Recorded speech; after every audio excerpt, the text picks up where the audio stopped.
நாக்கை பிடுங்காத குறையாக நம்ம மாரிதாஸ் அவர்கள் தமிழகத்தில் உள்ள சீனியர் ஜேர்னலிஸ்ட்டை கிழின்னு கிழித்திருக்காங்க. இதில் முக்கியமாக நம்ம ஜேர்னலிஸ்ட் அப்படின்னு பார்த்தீங்கன்னா புதிய தலைமுறையில் இருக்கிற ஜேர்னலிஸ்ட்டாக இருக்கட்டும், இல்லை நியூஸ் 18, சன் நியூஸ், இது போல் மூத்த பத்திரிகையாளர்கள்லாம் பெரிய பெரிய சேனலில் போயிட்டு உட்காந்துருக்காங்க. அவர்களை எல்லாம் மாரிதாஸ் அவர்கள் செருப்பால் அடிக்காத குறையாக கிழித்து தொங்க விட்டுருக்காரு. இவர்கள் பத்திரிகையாளர்கள் அல்ல, இவர்களுக்கு வேறு ஒரு பேரை சொல்லி கூப்பிடலாம். அந்த என்ன பேர் அப்படிங்கிறத நீங்கள் கமெண்ட் செக்ஷனில் சொல்லுங்கள் அப்படின்னு நம்ம மாரிதாஸ் அவர்கள் அவருடைய ட்விட்டர் பக்கத்தில் போட்டிருக்காரு.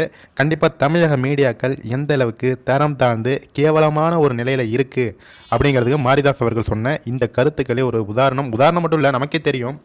அதிமுக ஆட்சியில் இருந்த மீடியாக்கள் வேறு, திமுக ஆட்சியில் இருக்கிற மீடியாக்கள் வேறு. அதிமுக ஆட்சியில் சின்னதாக ஒரு பிரச்சனை நடந்தால் கூட அதை ஊதி பெருசாக்கி அதை ஆளும் கட்சிக்கு எதிராக எந்த அளவுக்கு இந்த மீடியாக்களும் திமுகவும் ஒன்று சேர்ந்து கைகோர்த்து அதிமுக அரசுக்கு எதிராக மிகப்பெரிய வேலையெல்லாம் பார்த்தாங்கங்கிறதும் நமக்கு தெரியும்.